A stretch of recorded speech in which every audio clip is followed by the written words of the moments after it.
Hey folks, and happy Thanksgiving. At least on the day I post this, it's going to be Thanksgiving. Hope you guys are enjoying whatever food you did and turkey and all that stuff. So I figured, why not review, in my opinion, the best Thanksgiving movie out there? I know there's not a lot of movies about Thanksgiving, but this is definitely the best in my opinion. Planes, Trains, and Automobiles. Of course, directed by the late great, written, produced, and directed by John Hughes. Breakfast Club, Weird Science, and unfortunately, I think after Curly Sue, he didn't direct again, which was a shame because I think he was a talented director and writer. And I think this is one of the ones. Usually, he dealt with teenagers. He dealt with like Ferris Bueller's Day Off and Breakfast Club and Weird Science and 16 Candles, dealing with sort of teenagers or kids in high school. Ferris Bueller, another great movie. But this is a time where he actually went into adult territory.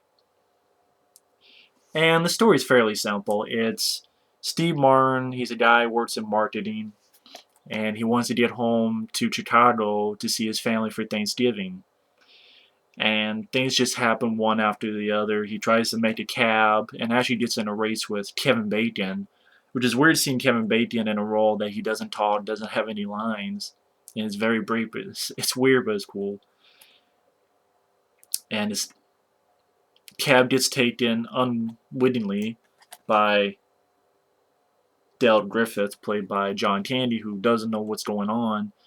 So then Steve Martin has to get to the airport, and of course also meets up with Dale Griffith again. And he keeps meeting this guy, meets him at the airport.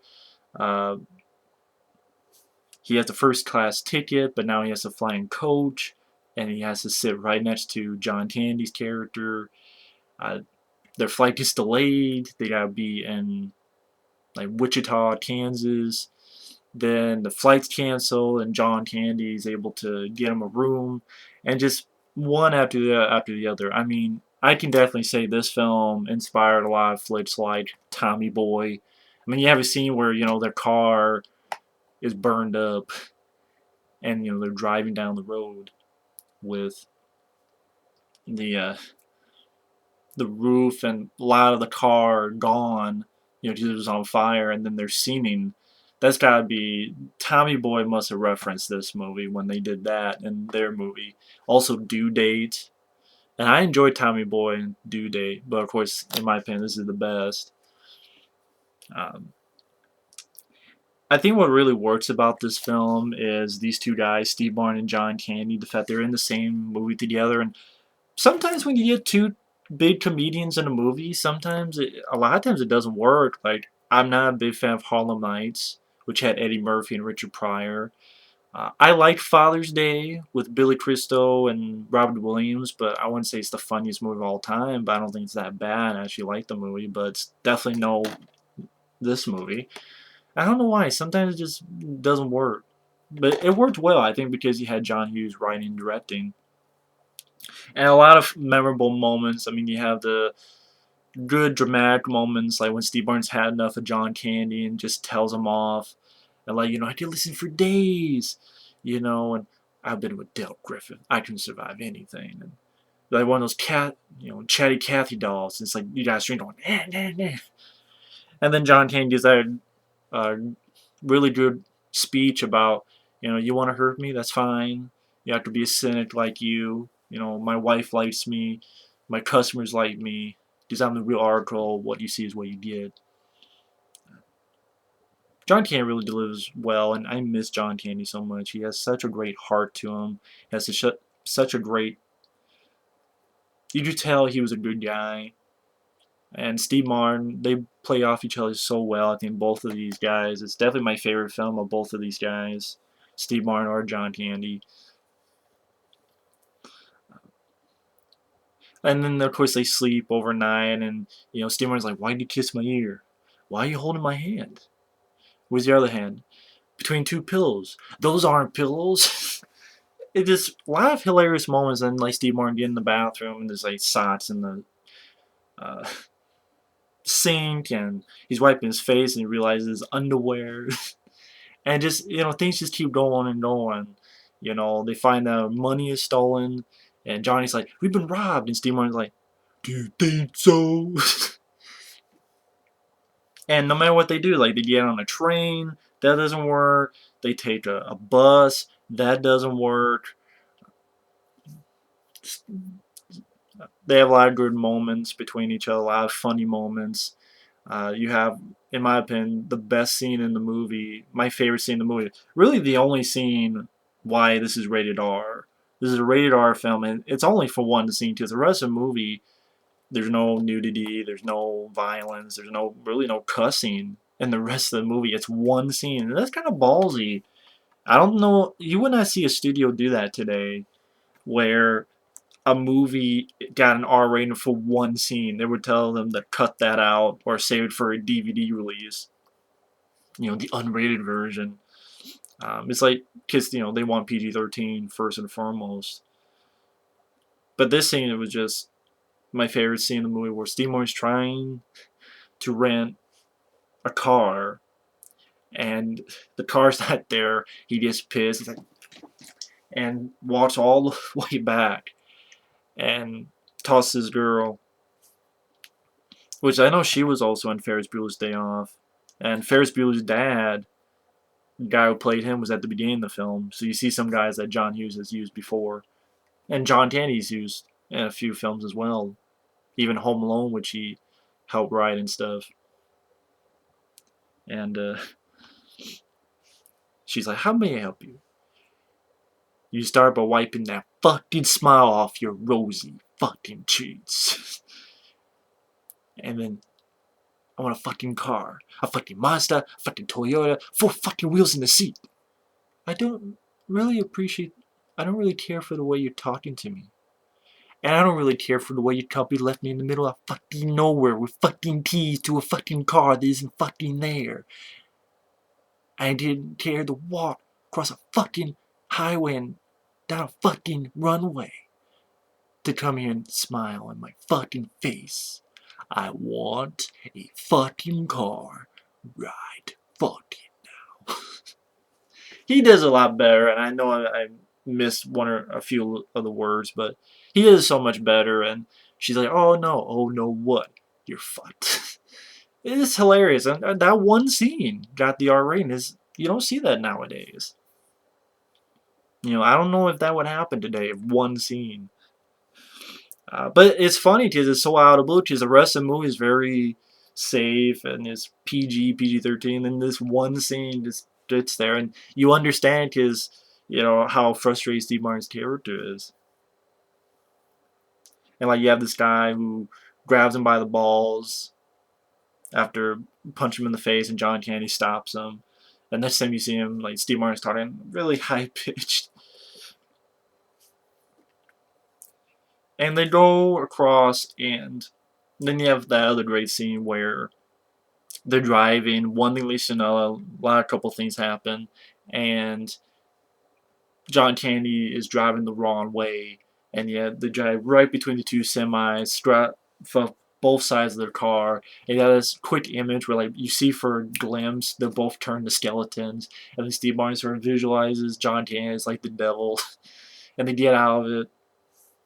And then Steve Martin finds out that it's like, how did you rent the car? Because John Candy's carries a shower curtain seller, and he didn't really have any credit cards. And he's like, well, I used yours. I thought you put it there. Why would I put it there? Kindness, kindness, kindness. You stole it. They just work very well together. And basically they go through,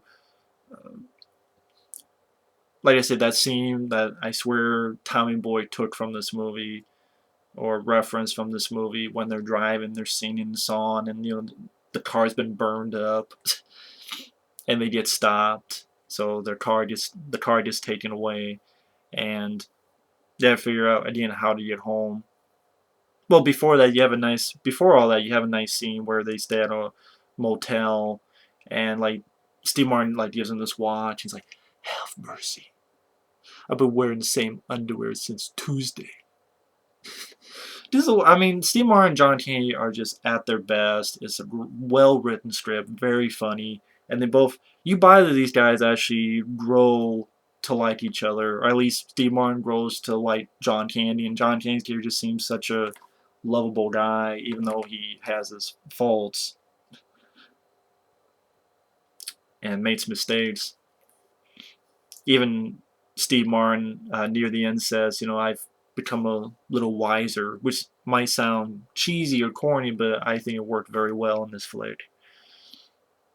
And like they're having fun, like drinking, and it's like there'll be a time we'll laugh about this, and it's like I'm already starting to laugh now. So you get the fact that they bonded.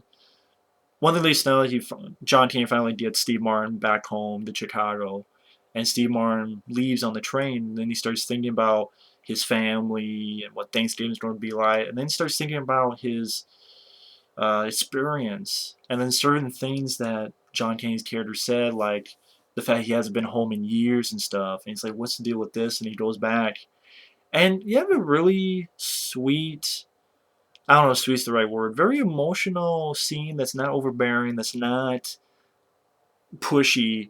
It's just this simple realization where Steve Martin asks, "What are you doing here?" And John Candy drops two bombshells. And the music they use was wonderful. Like when Steve Martin is thinking about it in the train, subway train type thing. It's I believe the song's called "Power to Believe," but without the lyrics. Of course, previously he had that song like do do do do do do ba da da da do do do do boom boom boom boom boom boom. And from time to time you have this harmonica. Boom boom boom boom boom boom. And this scene is very soft, very emotional music, not overbearing, not cheesy or corny. And John Candy says that he's homeless, and his wife has been dead for 8 years. So you really get a sense of how this guy's like. This guy has had the worst, but yet he still has a big smile on his face. He still keeps going. He still has a positive attitude. He still seems like a very nice guy. Uh, and that's I think that's one thing this film did a lot better than Due Date. Like I like Due Date. Due Date's a fun movie, but I will admit, like the thing with Due Date though is Zach Galifianakis. I never liked. You never really grow to like his character. I think he's kind of always an ass. But here, John Candy's never really an ass. He makes mistakes, but he's always lovable, always sweet, and John Candy played him perfectly. And Steve Martin feels sorry for him, takes him home for Thanksgiving. You have that song, "Anytime you go away, take a piece of me with you." It's a great movie to watch for Thanksgiving. It makes you smile. It's got a good heart on its sleeve. It's very funny. It's well written. You have two great comedians who share the screen together, and they are just fantastic. They have a wonderful chemistry.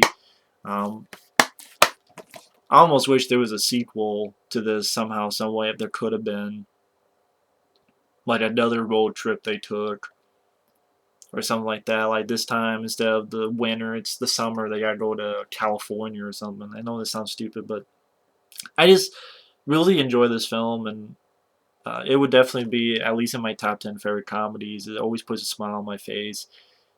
These two are just fantastic with each other, and like I said, it's got a good heart to it. It's got a good, um, I guess you'd call it message, but it's not forced. It's not in your face. It's just underlying type of thing.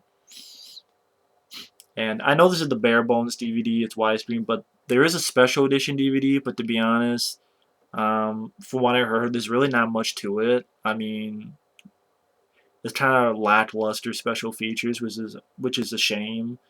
Why can't they get Steve Martin to do an interview from this? I'm sure he enjoys this film. I remember seeing somewhere that this was his favorite film he's done. I think he would talk about it, and it's sad, but that's how it goes. I mean, I still really enjoy the film. I know it was definitely a big hit when it came out. Just very solid film, great flick to see during Thanksgiving. The best Thanksgiving movie ever made, in my opinion, and a great comedy. So either way, thanks for watching. Take care, and we'll see you later. Bye bye.